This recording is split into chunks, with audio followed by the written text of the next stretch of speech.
Suman TV ప్రేక్షకులకి నమస్తే. ఈరోజు మణిపాల్ హాస్పిటల్స్‌లో నెఫ్రాలజిస్ట్ డాక్టర్ శ్రీధర్ గారితో నేనున్నా. సో, ఇక్కడ కిడ్నీకి సంబంధించిన ట్రాన్స్‌ప్లాంటేషన్స్ అండ్ ట్రీట్మెంట్స్ చాలా జరుగుతాయి. సో, వాళ్ళందరూ కూడా చాలామంది అంటే చాలా మాక్సిమం పేషెంట్స్ కూడా వాళ్ళకి ఇక్కడ వాళ్ళు ఇస్తున్న ట్రీట్మెంట్‌తో హ్యాపీగా ఉన్నారన్న విషయం తెలుసుకొని ఐయామ్ హియర్ టుడే. సో, సార్‌తో మాట్లాడదాం. సార్ నమస్తే. నమస్తే అండి. సార్ యాక్చువల్‌గా కిడ్నీ ఫెయిల్యూర్ అనేది ఎందుకు జరుగుతదనేది చాలా మందికి అసలు ఐడియానే లేదు. So, let's talk from there sir. అసలు కిడ్నీ ఫెయిల్యూర్ ఎందుకు జరుగుతది? కిడ్నీకి ఏ విధమైన ఎఫెక్ట్‌ని మనం ఇస్తున్నాం బాడీలో? అంటే ఇప్పుడు గనుక మీరు చూసుకుంటే డయాబెటీస్ అండ్ హైపర్‌టెన్షన్ ఈ 2 కూడా చాలా ర్యాంపెంట్‌గా ఉంది సొసైటీలో. ఎందుకంటే దానికి వేరియస్ ఫ్యాక్టర్స్ మనందరికీ కూడా తెలుసు. మన డైటరీ హ్యాబిట్స్ చిన్నప్పటి నుంచి స్టార్ట్ చేసుకుంటే ఇప్పుడు ఒక 30-40 ఇయర్స్ ఏజ్ వచ్చిన తర్వాత మన డైటరీ హ్యాబిట్స్ ఎలా మారాయి అని కనుక చూసుకుంటే, మన లైఫ్ స్టైల్ ఎలా చేంజ్ అయిందని చూసుకుంటే కనుక ఖచ్చితంగా మనకే కారణాలు అర్థమవుతాయి. సో వన్ థింగ్ ఏంటంటే lack of good sleep. So అందరూ ఈ వర్క్ స్ట్రెస్లో వాటిలో పడిపోయి గోల్స్ అచీవ్మెంట్లో పడిపోయి మ్యాక్సిమం 6 అవర్స్ స్లీప్ కూడా ఎవరికి ఉండట్లేదు. So that is driving the hypertension. So blood pressures అన్నీ కూడా అందరికీ చాలా మందికి ఎవరికి కూడా నార్మల్ అయితే ఉండట్లేదు. అండ్ సెకండ్ థింగ్ డయాబెటీస్ ఎందుకు అంటే because of again this work stress, time ప్రకారం ఫుడ్ తీసుకోకపోవడము, లేదా అవుట్ సైడ్ ఫుడ్కి బాగా అలవాటు పడ్డము. ఎప్పుడైతే మనకి టైం దొరకదో వర్క్లో పడిపోతామో ఇంటి దగ్గర నుంచి ఫుడ్ తీసుకుని వెళ్ళి తినే టైం కూడా ఉండదన్నమాట. So what ever is available at our work place usually try to eat them. Next ఇంకోటి వచ్చేసి హై సాల్ట్ కంటెంట్. ఈ అన్ని ఫుడ్స్లో కూడా high salt, oil, adulteration, food adulteration. So ఇవన్నీ కూడా various factors diabetes, hyper tension విపరీతంగా పెరిగిపోవడానికి. సో మీరు కనుక ఒక 100 మందిని తీసుకుంటే కిడ్నీ ప్రాబ్లమ్స్ ఉన్న వాళ్ళని రఫ్లీ 40-50% have diabetes as a cause for their kidney disease. మేజర్‌గా ప్రాబ్లమ్ ఏంటి అంటే డయాబెటీస్ అనొచ్చా సార్? డయాబెటీస్ మేజర్‌గా కిడ్నీకి హార్మ్ చేసే one of the factors.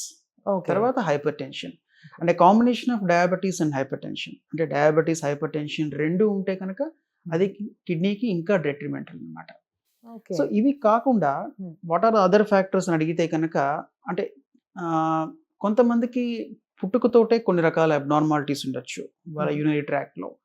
So వాళ్ళకి దురదృష్టవశాత్తు పుట్టుకతోటే అబ్నార్మాలిటీస్ వచ్చినప్పుడు అంటే వాళ్ళకి యూరిన్ పోయే మార్గంలో కానీ ఏదైనా అబ్నార్మాలిటీస్ ఉంటే అవి అల్టిమేట్లీగా కిడ్నీస్ని ఎఫెక్ట్ చేయొచ్చు. కొంతమందికి ప్రోటీనూరిక్ రీనల్ డిసీజెస్ అంటాం. అంటే మనకి మాట్లాడుకోవాలనుకుంటే 10 lakh ఫిల్టర్స్ దాకా ఉంటాయి, నెఫ్రాన్స్ అంటాం ప్రతి కిడ్నీలోనూ. సో వాటిపైన ఒక పొర ఉంటుంది, గ్లోమరులర్ బేస్మెంట్ మెంబ్రేన్. దానికి ఏ కారణం వలన డ్యామేజ్ జరిగితే so initially kidneys will be leaking proteins in the urine.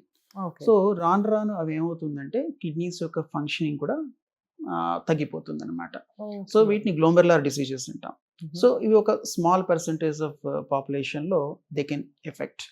అయితే కామన్గా చెప్పుకోవాలనుకుంటే ఇప్పుడు ఇందాకలా చెప్పుకున్నట్టుగా ఈ డైటరీ హ్యాబిట్స్ అయితేనేంటి లేదా వేరియస్ ఎన్విరాన్మెంటల్ ఫ్యాక్టర్స్ వల్ల ఐజీఈ నెఫ్రోపతి అనేది ఒక రకమైన గ్లోమెరులర్ డిసీజ్. అది ఇప్పుడు మనకి చాలా ర్యాంపెంట్గా ఉంది, ఎస్పెషల్లీ యంగ్ పీపుల్లో. It's the most common cause for kidney failure.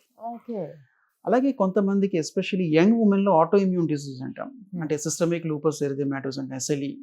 So this is also one of the common cause for kidney damage especially in young women.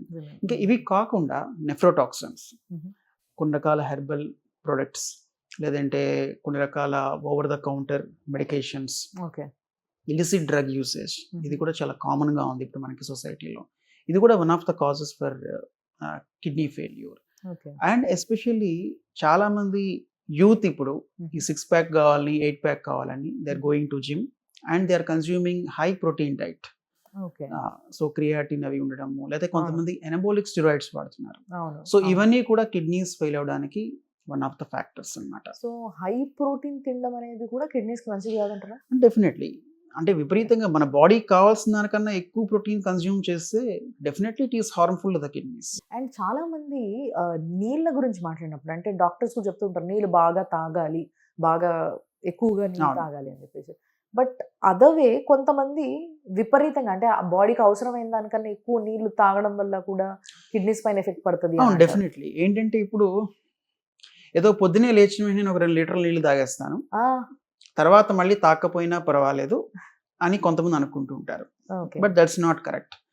మనకి దాహం వేసినప్పుడు దాన్ని పోస్ట్ పోన్ చేయకుండా గనక వాటర్ రెగ్యులర్ ఇంటర్వెల్స్లో తాగుతూ ఉంటే దట్ ఈస్ సఫిషియంట్. ఓకే. అంతేగాని morning ఒకేసారి తాగేసి తర్వాత దాహం వేసినా తాకపోయినా అంటే అది కరెక్ట్ కాదు. Hmm. ఎందుకంటే మనకు అవసరం లేనప్పుడు కనుక ఎక్కువ వాటర్ తాగితే ఏమవుతుందంటే Hmm. కిడ్నీ దాన్ని ఏం చేయాలి, వాటర్ లోడ్ అది కిడ్నీస్కి. అవును. అవసరం లేని water load it has to excrete. Okay. Okay, Hmm. ఆ టైంలో అవసరం లేదు అది అవును. బాడీకి. So kidneys has to excrete. Hmm. The same time మనకి దాహం వేసినప్పుడు బాగాను నేను పొద్దున్న తాగేసాను కదా ఇప్పుడు తాగాల్సిన అవసరం లేదని దాన్ని పోస్ట్ పోన్ చేశారనుకోండి, Hmm. Especially working ladies, Hmm. వాళ్ళకి ఏంటంటే బాత్రూమ్కి అది మాటికి వెళ్ళాల్సి వస్తుందనో లేకపోతే వర్క్ ప్లేస్లో బాత్రూమ్ సరిగ్గా ఉండవనో they postpone drinking water. అవును. సో ఏమవుతుంది, బాడీకి వాటర్ అవసరం Hmm. But you are not taking water. Hmm. So kidneys has to conserve that water. So Yes. Again you are creating some stress on the kidneys. Yeah absolutely right. ఈ దీంట్లో ఏమవుతుందంటే kidneys మీద ఖచ్చితంగా pressure అనేది పడి definitely long టర్మ్లో kidneys damage అయ్యే అవకాశం ఉంటుంది. ఇక్కడ నీళ్ళు ఎక్కువ తాగినా ప్రాబ్లమే, తాగకపోయినా ప్రాబ్లమే. అవసరం ఉన్న దానికన్నా ఎక్కువ తాగదు. Yeah I mean yeah. ఎంత అవసరమో అంతే తాగండి, అవసరం లేకపోయినా కూడా ఊరికే తాగడం అనేది కూడా కరెక్ట్ కాదు. సో మరి ఇప్పుడు ఈ విధంగా ఏ కారణం చేతైనా కిడ్నీ ఫెయిల్యూర్ అయితే వాళ్ళకి ఎలాంటి ట్రీట్మెంట్స్ ఉన్నాయి సార్ మణిపాల్ హాస్పిటల్లో? అసలు ఫస్ట్ ఆఫ్ ఆల్ కిడ్నీలు కనుక ఫెయిల్ అయితే ఎందుకు ఫెయిల్ అయ్యాయని కారణం తెలుసుకోవడానికి ఏ డాక్టర్ అనే ప్రయత్నం చేస్తారు. ఎస్. మణిపాల్ హాస్పిటలే కాదు, ఏ హాస్పిటల్లో నెఫ్రాలజిస్ట్ దగ్గరికి వెళ్ళినా కూడా Hmm. So first of all ఇది అక్యూట్ కిడ్నీ ఇంజురీనా లేకపోతే ఇది క్రానిక్ కిడ్నీ డిసీజ్ అని తెలుసుకోవడానికి కొన్ని రకాల టెస్ట్ చేస్తారు. Hmm. సో క్లినికల్గా వాళ్ళ బీపీ ఎలా ఉంది, వాపులు ఏమైనా ఉన్నాయా, లేకపోతే ఆయాసం ఏమైనా వస్తుందా, లంగ్స్లో ఏమైనా వాటర్ చేరుకుంటుందా, ఇవన్నీ క్లినికల్ ఎగ్జామినేషన్లో చూస్తారు. Hmm. ఇన్వెస్టిగేషన్స్ వచ్చేసరికి బ్లడ్ టెస్ట్, కిడ్నీ ఫంక్షన్ ఎలా ఉంది, సింపుల్గా క్రియాటినిన్, ఎలక్ట్రోలైట్స్ ఎలా ఉన్నాయి, పొటాషియం, సోడియం ఎలా ఉంది, కాల్షియం అవి ఎలా ఉన్నాయి, ఇలా అన్ని టెస్ట్ చేస్తారు. అలాగే యూరిన్లో ఏమైనా ప్రోటీన్లు పోతున్నాయా, యూరిన్లో ఏమైనా బ్లడ్ సెల్స్ ఏమైనా పోతున్నాయని యూరిన్ ఎగ్జామినేషన్ చేస్తారు. ఓకే. అలాగే కిడ్నీ సైజ్ ఎలా ఉంది, కిడ్నీకి సంబంధించి వాప్ ఏదైనా ఉందా అని తెలుసుకోవడానికి will do an ultrasound. Okay. So ఈ బేసిక్ టెస్ట్ తోటి will get some idea. So ఈ కిడ్నీలు చిన్నగా అయిపోయాయి, బీపీ చాలా ఎక్కువగా ఉంది, క్రియాటిన్ చాలా ఎక్కువగా ఉంది అంటే obviously it's a chronic kidney disease. Yes. Kidney size నార్మల్గా ఉంది, డెస్పైట్ దట్ అంటే షుగర్ బీపీ ఏమీ లేవు, డెస్పైట్ దట్ క్రియాటిన్ పెరిగింది అంటే కనుక, లేదా 3-4 నెలల క్రితం ల్యాబ్ టెస్ట్ అన్ని బాగానే ఉన్నాయి, ఇప్పుడు సడన్గా క్రియాటిన్ రైజ్ అయింది అంటే అది ఇప్పటికిప్పుడే డ్యామేజ్ అవుతుంది అర్థం. సో అలాంటి సినారియోలో మనం ఏమైనా కిడ్నీకి ఏమైనా బయాప్సీ చేయాలా, లేదంటే వేరే సిస్టమిక్ డిసీజెస్ వల్ల కిడ్నీ, సే ఫర్ ఎగ్జాంపుల్ కొన్ని రకాల బ్లడ్ క్యాన్సర్ వల్ల కూడా కిడ్నీ అనేది పాడవచ్చు. ఇనీషియల్లీ కిడ్నీ ఫెయిల్యూర్తో ప్రజెంట్ అయ్యే బ్లడ్ క్యాన్సర్స్ కూడా ఉంటాయి. మల్టిపుల్ మైలోమా అని ఒక రకమైన ఎంటిటీ ఉంటుంది. అందులో ఏంటంటే ఓన్లీ రీనల్ ఫెయిల్యూర్తో కూడా ఇనీషియల్గా ప్రజెంట్ అవ్వచ్చు. సో మనం ఇవాల్యుయేట్ చేస్తే మల్టిపుల్ మైలోమా అనేది డయాగ్నోస్ అవ్వచ్చు. సో ఇలాంటి ఎంటిటీస్ కూడా కొన్ని ఉంటాయి. సో ఫస్ట్ వస్తే మనం acute kidney injury, chronic kidney disease అని తెలుసుకోవడానికి ట్రై చేస్తాం అన్నమాట. పేషెంట్కి ఇంట్లో ఉన్న వాళ్ళకి ఏ స్టేజ్లో అంటే with what symptoms they should know that there is something wrong with their kidney అని? డయాబెటీస్, హైపర్ టెన్షన్ ఉన్నాయనుకోండి, యూజువల్గా వాళ్ళు 3 monthsకి ఒకసారి వాళ్ళ డాక్టర్ని కన్సల్ట్ అవుతూ ఉంటారు, వాళ్ళు టెస్ట్లు అవి చేస్తూ ఉంటారు. అయితే ఎస్పెషల్లీ డయాబెటీస్ ఉన్న వాళ్ళకి ఏంటంటే కాళ్ళవాపులు ఎక్కువ వస్తున్నా, లేకపోతే రాత్రిపూట ఎక్కువసార్లు యూరిన్కి వెళ్ళాల్సి వస్తున్నా, లేదా వల్ల షుగర్ లెవెల్స్ ఫ్లక్చువేషన్స్ బాగున్నా, అంతకుముందు షుగర్ కంట్రోల్ ఉండి ఇప్పుడు డౌన్ అయిపోతూ ఉన్నా, ఆకలి తగ్గిపోతూ ఉన్నా, లేకపోతే డయాబెటిక్ రెటినోపతి అంటాం, అంటే డయాబెటీస్ వల్ల రెటీనా అనేది ఎఫెక్ట్ అవ్వచ్చు. సో రెటీనాస్ కనుక ఎఫెక్ట్ అయితే that's an indirect evidence that kidneys కూడా ఎఫెక్ట్ అయ్యాయని అర్థం. సో రెటీనా కనుక ఎఫెక్ట్ అయినప్పుడే కిడ్నీస్ కూడా ఒకసారి పరీక్ష చేసుకోవాలి. సో యూరిన్ లోంచి ప్రోటీన్స్ ఏదైనా పోతున్నట్టు అనుమానం ఉన్నా కూడా ఇవన్నీ కూడా ఇనీషియల్గా వాళ్ళకి కొన్ని రకాల క్లూస్ ఇస్తుంది body. That's nice information sir. నిజంగా అంటే చాలా మందికి కిడ్నీస్ పాడైపోయినాయి, కిడ్నీస్కి డయాలసిస్ ఉంటుంది, ఇవన్నీ తెలుసు కానీ కిడ్నీస్ని కాపాడుకునే విధానం తెలీదు. అండ్ ఎప్పుడు మనకి సైన్ ఇస్తుంది body you should get alert అనేది కూడా చాలా మందికి తెలియదు. సో అది మీరు చెప్పినందుకు thanks for that. Thank you.